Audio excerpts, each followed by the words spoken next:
Siang tadi, Presiden Joko Widodo telah menyerahkan daftar isian pelaksanaan anggaran atau DIPA dan juga daftar alokasi transfer ke daerah dan dana desa atau TKDD tahun 2022 ke pimpinan kementerian, lembaga, dan juga daerah. DIPA merupakan dokumen dasar pelaksanaan anggaran yang kini telah dicanangkan pemerintah untuk direalisasikan. Sementara pemerintah kini juga telah mencanangkan beberapa fokus pembangunan yang bakal disasar dalam pelaksanaan APBN itu. Dan untuk mengupas lebih lanjut terkait pelaksanaan APBN, kita telah bersama Astera Primanto Bakti, Direktur Jenderal Perimbangan Keuangan Kementerian Keuangan Republik Indonesia. Pak Prima, selamat bergabung di Prime Time. Apa kabar, Pak? Baik, alhamdulillah sehat. Terima kasih. Ya, baik. Salam sehat selalu, Pak Prima. Mudah-mudahan juga APBN kita di 2022 tetap sehat ya, Pak ya. Menurut pendapat Anda, postur APBN Amin. 2022 seperti apa, Pak Prima? Jadi kalau kita lihat ya dari postur yang ada di tahun 2022 ini menggambarkan bahwa pemerintah ini yang pertama adalah masih tetap fokus seperti tadi yang sampaikan Bapak Presiden ya untuk di bidang kesehatan, karena ini nanti akan ada kaitannya dengan program yang ada kaitannya dengan pengendalian COVID-19, karena kita tahu saat ini kita masih dalam kondisi pandemi COVID. Di samping itu juga pemulihan ekonomi ini juga akan tetap menjadi perhatian. Dan ada program-program perlindungan sosial dan juga lanjutan daripada infrastruktur yang tentunya menjadi program pemerintah untuk mendukung ekonomi ya, baik dari sisi yang lebih luas maupun dari sisi yang mikro. Dan juga di dalamnya juga ada seperti tadi yang sampaikan Bapak Presiden terkait dengan desentralisasi fiskal yang tentunya ini harapannya adalah kita bisa memiliki keseimbangan ya, baik vertikal maupun horizontal yang lebih baik. Nah, di situ kemudian ditranslate ya di dalam suatu postur yang tentunya di sini menggambarkan apa yang menjadi concern daripada pemerintah.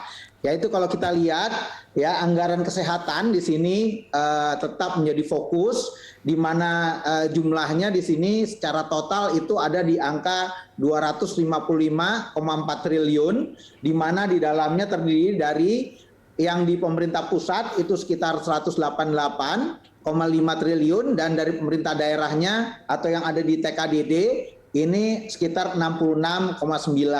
Tentunya di sini akan melanjutkan daripada kebijakan-kebijakan yang ada ya terkait dengan respon terhadap COVID-19, termasuk pemberian insentif buat nakes, kemudian juga pemberian vaksinasi, dan juga tetap melanjutkan program-program prokes yang ada serta adanya reformasi di bidang kesehatan.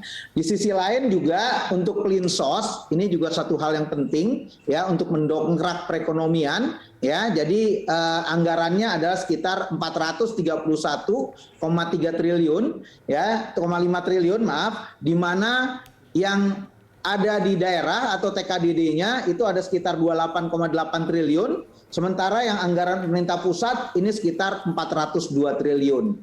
Ini mulai dari pemberian Pelinsos yang sifatnya langsung ya maupun yang diberikan melalui desa.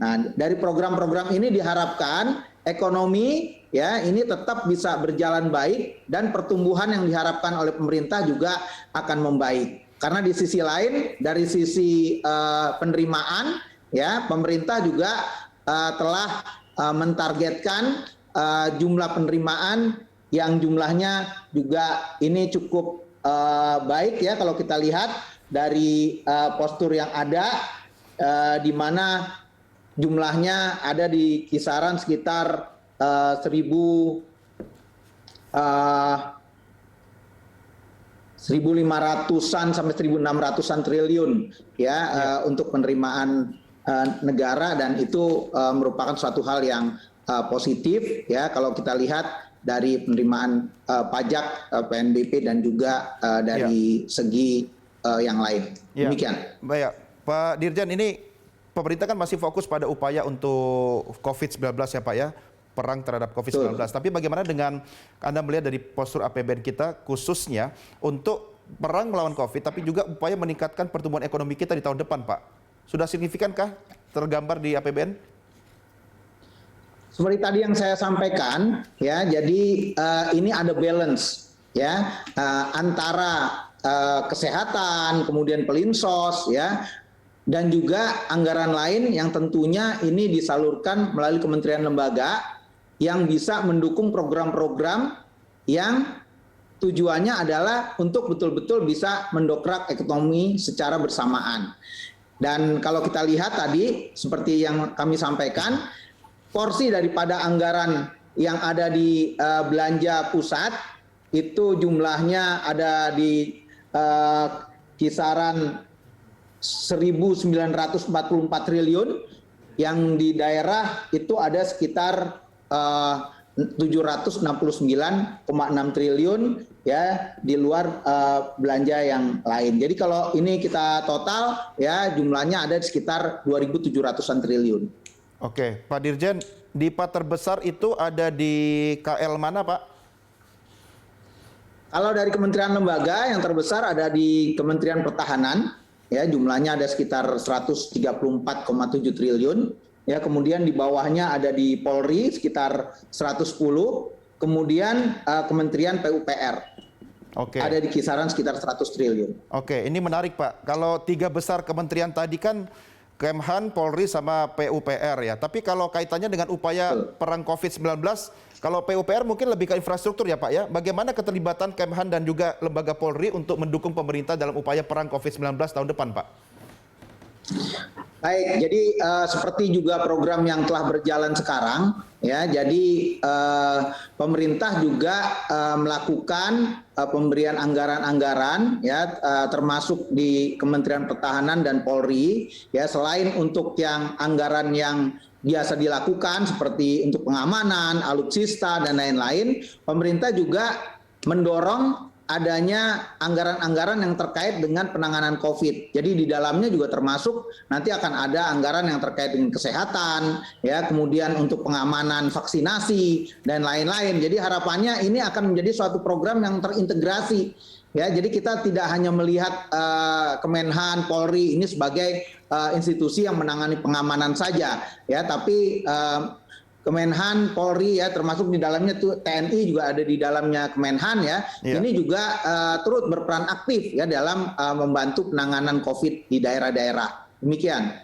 Ya, Pak Prima, ini kalau kita lihat dari postur DIPA di Kementerian Pertahanan yang 134,7 triliun itu kan sebenarnya kan harapan kita juga alutsista tidak diganggu-ganggu, Pak. Apakah rinciannya Bapak bisa memberikan gambaran terkait dengan fokus DIPA Kemhan itu untuk alutsista sama yang non-alutsista misalnya untuk mendukung pemberantasan COVID-19, Pak? Kalau untuk detailnya, ya, mungkin nanti di kesempatan yang lain, ya, karena kebetulan kami di sini lebih fokus untuk yang ke transfer daerah, ya. Namun secara umum tadi sudah kami sampaikan, jadi yang untuk tupoksi yang menjadi tugas utamanya, ya, tentunya ini akan disecure. Ya, jadi yang terkait dengan alutsista dan lain-lain ini tetap akan menjadi perhatian pemerintah, ya. Namun tetap juga bisa untuk mendukung kegiatan-kegiatan lain yang ada kaitannya dengan kesehatan dan lain-lain. Demikian kurang lebih. Ya, Pak Dirjen, catatan Anda untuk pemerintah daerah terkait dengan DIPA yang mereka terima masing-masing, apa catatan pentingnya Pak yang belajar dari pengalaman APBN sebelumnya, Pak? Baik, yang pertama yang penting di sini untuk kita pahami bersama, ya, kalau dilihat dari besaran transfer ke daerah, ya, ini jumlahnya more or less ini hampir sama, ya, perbedaannya dengan yang sebelumnya. Jadi tidak ada fluktuasi yang signifikan, ya. Namun di dalamnya kita melihat adanya penguatan-penguatan yang konsisten dengan program nasional. Ya, jadi mulai dari pelinsos, kemudian juga terkait dengan infrastruktur, ya, ini juga menjadi perhatian kami, dan yang paling penting adalah sebetulnya nanti implementasinya, ya, karena ini DIPA dan TKDD udah diberikan di akhir November ini harapannya adalah sejak awal Januari ya pemerintah daerah ini sudah bisa mulai langsung menjalankan program-programnya. Ya. Karena biasanya kendalanya adalah pembuatan APBD-nya, kemudian kontrak dan lain-lain. Nah, ini harapannya dengan diberikan di awal, maka ke depan dalam implementasinya bisa lebih cepat. Ya, artinya tanggal 1 Januari 2022 sudah bisa direalisasikan ya Pak Dirjen ya? Harapannya demikian. Karena infranya udah disiapkan semua ya dari belanja TKDD-nya dan bahkan kita sebetulnya untuk belanja yang Januari ya itu yang terkait dengan dana alokasi umum itu sudah diperhitungkan. Jadi untuk Januari itu Desember sudah dibayarkan itu di akhir Desember sehingga kegiatan di Pemda ini juga tidak terganggu. Nah, terkait dengan yang fisik ya tentunya tergantung daripada kesiapan Pemdanya sendiri. Dan harapan kami ya tentunya dengan adanya percepatan ini daerah juga merespon dengan kecepatan yang sama. Betul, artinya tidak ada lagi alasan daerah untuk menunda-nunda realisasi ya dengan alasan belum cair. Pak Dirjen, terima kasih sudah bergabung bersama kami Pak. Salam sehat selalu, sampai jumpa Pak. Ya, terima kasih, salam sehat. Baik, pemirsa, demikian diskusi kami dengan Direktur Jenderal Perimbangan Keuangan Kementerian Keuangan Republik Indonesia, Astera Primanto Bakti. Prime Time segera